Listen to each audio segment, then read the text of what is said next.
evening. Feels like it. It's one of those days. It's because this is day 4 for me. Delirious. I am getting slightly delirious. It is 8... No, it's not. No, it's not. I don't know what you're on, but it's making me laugh. It's brilliant. It's 6:31. Oh, blimey. Let's have a look at the newspapers for you this morning. Isabel, take over. I will. OK, here's the Express. It's leading with England's good news in the football last night. Of course, winning 3-0 against Senegal. It also talks about military personnel on standby to keep emergency services ticking over in the face of strikes this winter. The Guardian discusses the health and wealth divide, with economic inactivity due to sickness at its highest level since records began. The Telegraph covers rail strikes over Christmas, with the RMT rejecting the latest 2-year 8% offer and pressing ahead with those December walkouts. The Times says face-to-face GP appointments for midlife health checks will be abolished and moved online to ease pressure on the NHS.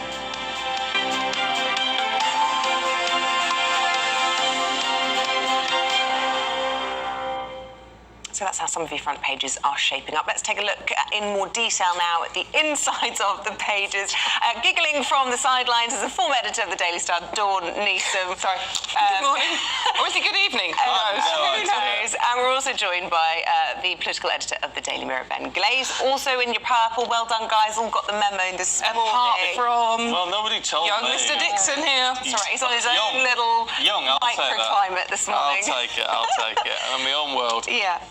Ben, let's start with the Express, should we?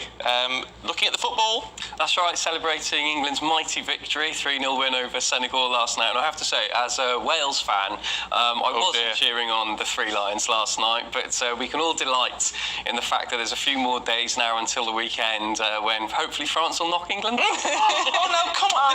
This I don't understand, because, all right, you're back behind Wales, I get that, but now don't you just support the next home nation? I'm afraid I can't do that. I mean, I have mellowed actually since moving to London. I used to be really bad when I was back home in Wales, and I have lots of English friends who, Wales and England were in the same group, and they said, oh, wouldn't it be great if we both went through? And I was thinking, no. It's unbelievable. You'd rather the French one than Genuinely, England. Allez le bleu on it. I don't get them off. We had this conversation out in the green room, and it was like, if Wales had gone through and we'd have got knocked out, I'd want Wales to do well. Yeah, I would. I'm sorry, I just don't. I'm grateful for that. I just can't bring myself to do it. I appreciate your honesty, and I'm sure lots of Welsh feel the same, and we will remember that. Just saying. Yes. I'll tell you what, though, Dawn. Go on, tell me what, Stephen. Wasn't it? And then you see, I'm not a football fan. No, I am getting into all of this. It was a cracker once we got going. I am still not watching it. What? Why? I'm not watching it. No, because of where it's being played. I am a football fan. I support West Ham. I've been going, football fan, West Ham, I know. But, I mean, I love my football, and every other World Cup and European finals, I've been watching it, and it was really hard last night, I must admit, but I didn't watch it. I know. You missed a cracker. Let me tell you, as a non-football fan. Yeah, I know. I'm reading about it. I'm following it on social media. Obviously, it's my job as a journalist to keep up with it, but I can't bring myself. I'm just thinking about the rights of women out there. I mean, I'd need permission from my 12-year-old son to go to the shops. I'm sorry, I just can't support it. Doesn't this change things? At least have the possibility of changing things, having the international focus on a country. You'd like to think so, and the argument has been put forward that, you watched it when it's in South Africa, but I think in South Africa it's a footballing country for a start, and I think there really was potential for changing a viewpoint and changing the way, obviously apartheid and certainly the kids in the townships. I thought it was inspirational for them. Now, in the Middle East, it's never going to change. I mean, it's not going to change. We know what that country's like. We know what their views are. It's not a surprise. They're not going to. They're paying lip service to it. But at the same time, I think it's been demonstrated by the way you can't wear your armbands, you can't do this, you can't do that. So I think it's not going to change. No. It was mad watching the game. The joy out of that one, Dawn. Sorry, yeah. Any case. Well, I was just going to say, it was mad watching the game last night and seeing the Senegalese dancing in the stands, and there's a real family vibe, wasn't there? Because there's no booze, you really got the impression that it was a really nice sort of family, wholesome atmosphere at the stadium. Then you think, fast forward to the end of the World Cup, that stadium's never going to be used again. There'll be empty stadiums, and I think having the World Cup in Qatar, it has. I agree with you that I didn't want it to be played there because of its awful human rights record, and of course the death of possibly thousands of migrant workers. But lots of people now know about Qatar and its human rights record who perhaps wouldn't have known about it had the World Cup. Do you think it was a surprise to anybody, really? I don't know. A lot of people maybe don't just weren't think aware about of it, do they? I think there's quite a lot of hypocrisy, though. Why have we focused so much on this? We didn't in Russia 4 years ago, and we're not obsessed with England playing Pakistan in the cricket in the same way. I think we've really disproportionately because I think it's the amount of hypocrisy around this one in particular, Isabel, because we are getting lectured from lots of people who are going out there and earning millions of pounds for doing so, whilst going, oh, but the human rights are a bit bad, aren't they? But, give me my £1.3 million for, broadcasting live from here. Or in David Beckham's case, promoting the whole country for how much? 10 million or whatever it is. Any case. Yeah, well done, England. Sorry. Yeah. Oh my God, I'll cheer everyone up. No end here. This morning with that, but I'm just leaving. Just go. Yeah. Just go. Dawn, let's have a look at the Telegraph, should we? 8% over 2 years has been offered to RMT members to stop the strike. Yes, indeedy. This was announced just at the timing of the England game, wasn't it? This was announced that RMT, Mick Lynch, have rejected the offer of 8% over 2 years and no compulsory redundancies until 2024. So strikes are still going ahead on the 13th, 14th, 16th and 17th of December, along with an overtime ban, which obviously is going to throw Christmas into chaos for so many people who want to travel to see their families. Look, this is a bigger offer than the nurses have been offered, who are also obviously on strike. And I think now it's like they've rejected it out of hand. Shouldn't they go back and ask the members again before rejecting it? That was my main issue with this. It's like the union said, no, we're not accepting, it's all out still. Shouldn't the members at least have a chance to have a say in this now as to whether they still think this offer is non-acceptable and to still go out on strike? It's just look, and the military being trained up to cover all the strikes we've got coming. It feels like there's an advent calendar of strikes coming up, doesn't it? Yeah. It's like you open the little door in your window, it's like, oh, the post are on strike today, or the rail are on strike, or nurses, or ambulances. It's like it's not going to be a happy Christmas, is it? I mean, it's. But we are where we are with it, and I just think, don't you think? 8% seems. The way the offer was made last night, just before the kick-off in the football, and dismissed, minutes before kick-off, it hadn't gone back to the members. But that said, the union has always said it will protect its workers' pay and conditions. And of course, that 4% offer, which is what it is, if you break it down, because it's 4% a year, 8% over 2 years, that's way below the level of inflation, which is 11.1% at the moment, according to consumer prices. You're never going to get anything level of inflation. No, they're not. But they could. Their argument is they could get more than is currently on offer. And of course, the rail delivery group, they were saying no compulsory redundancies for April 2024. Well, of course, that means that in 18 months or so, lots of people could be losing their jobs. I just think the danger is it will just turn so many people off the railways that actually it's detrimental in the long term. A lot of people think, I just can't rely on train services. No, and this is the problem you've got with all the strikes coming up, Isabel. With the postal workers going on strike, I think it's Currys in papers today saying, well, we're just going to use alternative methods of getting our products out to people. You're not going to use the Royal Mail or the post office. And it's like, well, you could be striking yourself out of jobs. Yeah, but you see as well about people turning off the railways. Well, of course, we've spent 18 months working from home, lots of white-collar workers during the pandemic who didn't need to go to the office. And that's part of the reason that the rail bosses say reform is needed, because quite a few people have not gone back to the railways, so revenue's gone down. And of course... So you see, that's interesting that you point that out then. So do you think these strikes are justified or not?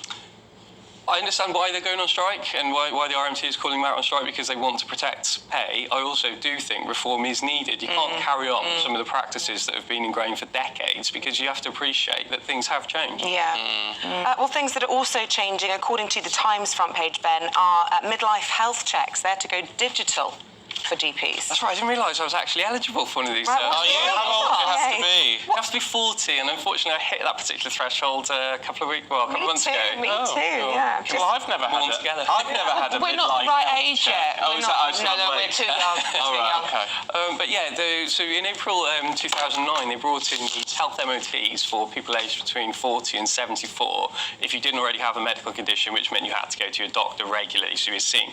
Now, they are saying that they're going to go online, so you'll be filling in a questionnaire online, then you'll do a blood test on yourself at home. Now, we've all got used to testing ourselves for corona at home. But I'm not sure I'd be happy doing a blood test on It's myself. it's a bit finger prick job, won't it? It hurts, doesn't it? No, it does Oh, not. I can When I do get that. blood, I don't like Don't that. be so soft. Not sure I could do that to myself. Oh, no, Don't I've be got so no problem with that. You soft. just do a bit of a hole punch. But the idea of Yeah. drawing blood properly... No, you couldn't do that do yourself. that, because you get air bubbles and all sorts. And you have to as well, if, in a face-to-face appointment, perhaps you're inclined to be more honest if the doctor's asking you how much you drink and what Or fat maybe foods you the eat. reverse, Ben. Well, in the If privacy you don't of your... have a doctor eyeballing you about how much you drink every week, perhaps you might put a bit more anonymous I don't know. I think I might be inclined to lie to the laptop. I think. Really? Okay. Perhaps, yeah. But doctors do pick up an awful lot from how people actually look, their body language, their demeanour when they're talking to them. And as you say, very few people are honest. Sort of like filling an online form, how much you drink a week? Well, a lot less than you, doctor, that type of thing. But I mean, it's like I think this face to face. I mean, I didn't know this thing existed. Neither did I. And I'm way past 40, slightly. No, you're not a day over. Yeah, but I didn't know this existed. And, my mum, who is too old for this category now, but she was asked to do a urine sample that people in their 80s have to do. And for the first time ever, she has to do that at home, fill in an online form, and then send it off. And my mum's going, I don't know how to fill the form in. What am I meant to do? Aww. You do wonder. I mean, And she felt very embarrassed about sending stuff like that through the post. I mean, which is on strike in any case. Oh, gosh. Let's It might have not gone go off there. by the time Let's it not gets go there. But these MOTs are designed to pick up things like potential strokes, heart Yeah. disease, obesity, these sorts of things. If they're not taking place face to face, it's possible that lots of conditions will go undiagnosed. And of course, that piles pressure on the NHS further down the line, because part of the reasons these health checks were brought in was to diagnose things early, so you don't need the care later. It's preventative. Well, yes, but if I totally understand that, but I sort of think if people can't, this is to protect your own health. If people can't be bothered to be honest and to get on the scales and say, oh yes, I do actually weigh that much, or I do actually drink that much, or I do smoke that much, if they can't be bothered to do that, then why should we all be tearing our hair out about it? Well, I think it's They've got personal responsibility. You possibly don't need the questionnaire, though, if you're getting on the scales every morning and see you're 6 pounds overweight. You need to fill in a form to see that, do you? But Well, no, maybe but for the blood doctor needs to know that. This is the thing, it's about telling the doctor, isn't it, so that they can then nag you to do something about it. I don't know, I'm all for self-care. Yeah. I think we do have to admit that a personal responsibility isn't a big thing at the moment. I mean, a lot of personal was taken away from us during the pandemic, Well, where the that's government the was thing. literally telling you how to walk down the road, remember? But I mean, I think a lot of people are now going, the government's fault, you didn't tell me I shouldn't eat this, you didn't tell me I shouldn't do that. And it's like, no, you really have to use a bit of common sense. Well, as let's stay with the health theme then, Dawn. You've chosen this on the front of The Guardian, sicker and poorer, and this is a north-south divide widening when it comes to health. Yeah, I really want to cheer people up this morning, don't I? It's like, humbug, Qatar. What? Oh, you've got a bit of a dewdrop. I know, because I've got your cold. Should we tell people how I got your You cold? were out of shot, so don't Thank worry. you. Just passing you a tissue. Thank you. You've blown the cover of I know. Any Being a case, gent. no snogging. Oh. That's right. Okay. Any Leave case, me alone, back let's to The Guardian, right? Sicker and poorer. This is 2.5 million people of working age are inactive because of poor health, and there is a huge, as you've just said, Isabel, a huge divide between London and the South East, and in particular the North East, Wales and Northern Ireland, where more people are basically unable to work because of poor health. This is a new report that's come out from the, the Independent Institute of Public Policy Research, which are a progressive think tank, evidently. Look, basically, it links into the previous story, isn't it? I mean, people are getting sicker. I think that there's lots of reasons behind this, and the story doesn't really delve down into why there are differences. Obviously, healthcare is sort of is important across the board, but there does seem to be a statistical divide. But I would like to know more about this story and about exactly the factors coming into play. And also, I'm always very nervous about surveys from think tanks. Yeah. Who, it's like, who's backing this think tank? There's always an agenda. There's always an agenda, and this is quite a left-leaning think tank, and this is obviously an opportunity to kick the government, which is what they're put on earth to do. I think, the fact that there are health disparities between regions of the United Kingdom, that's not new in and of itself. But the way the story's framed is through the prism of levelling up, which, of course, 3 years ago this month, Conservatives had that landslide under Boris Johnson, 80-seat majority, promising to level up the UK. And, of course, trying to define that was always going to be difficult. So they latched on to making health expectancy, healthy life expectancy, narrowing that gap. And according to this, it's got bigger. Now, obviously, the government would say coronavirus derailed. Well, yeah, but that's a fair point, isn't it? It is a fair point. And some of these problems go back far longer, obviously, than 2019. Some of the reasons, it's not in the story, but some of the reasons perhaps North East, which is one of the regions singled out here, obviously industrial heritage. If you're working down mines, steelworks, that sort of thing, you're going to have more long-term health conditions. That's perhaps one of them. But just looking at it the way the IPPR have done, it might be a bit too simplistic. It's there's not enough delving down into the background going on here, and other factors coming into play, is there? So no, fair point. Have we got time for another one? Very quickly, Ben, in the eye, households who are getting into real debt with their energy bills being forced onto prepay meters. Now, I can understand that to an extent, apart from the fact prepay meters charge you more per unit of energy. So if you're running out of money, we're going to charge you more. That's right. I mean, it's an awful situation for some of the hardest up households in the country, whereby they already can't afford their bills, and then they're put on a system that costs them more. It's basically because the energy firms don't trust them to pay their bills eventually, so it's like you have to pay as you go, essentially. But some of the situations here where they're called utility warrants, which I didn't know. I knew warrants could be granted. Didn't realise that people could turn up and forcibly install one of these prepayment meters in your home. And it says here, they're turning up with dogs and dog handlers to do it as well. It's just awful. In a private home? Yeah. Wow.